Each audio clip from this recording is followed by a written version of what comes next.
रे भोला बाबा के पूजा कर भरपूर रे बाबा पर ध्यान दही रे पूरा सावन रह भक्ति में चूर रे भोला बाबा के पूजा कर भरपूर रे यने ओने नहीं दो ही ध्यान यने ओने नहीं दो ही ध्यान खोला ले गे छौरी गाजा के दुकान लेवे खातिर अइबौगे जान सुबह शाम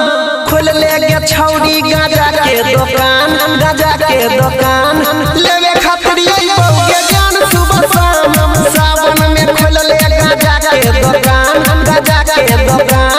लेवे खातिर अइबौगे जान सुबह शाम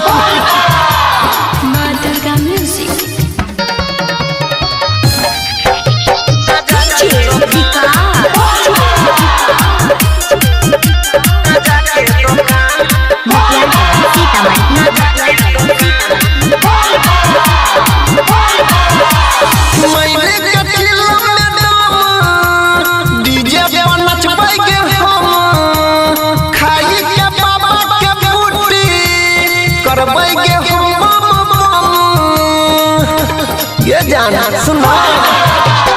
घूमे जेबै देवघर में भोला बाबा के नगर में परबो नहीं हमर छौड़ा तोरा कोनो चक्कर में हमरा नहीं करल कर परेशान हमरा नहीं करल कर परेशान खोला ले गे छौरी गाजा के दुकान लेवे खातिर अइबौगे जान सुबह शाम खोल ले गे छौरी गाजा के दुकान लेवे खातिर अइबौगे जान सुबह शाम सावन में खोल ले गाजा के दुकान लेवे खातिर अइबौगे जान सुबह शाम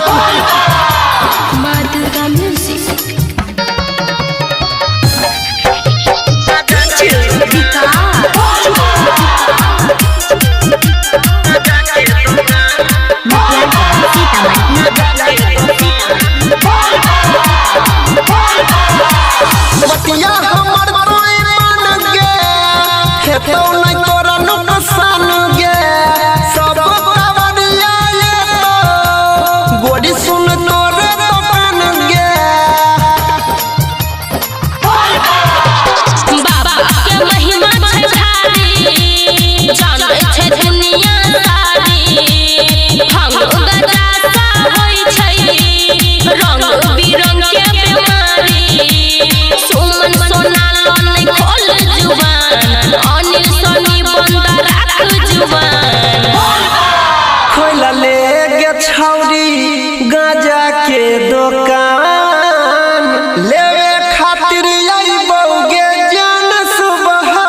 शाम खोल ले गे छौरी गाजा के दुकान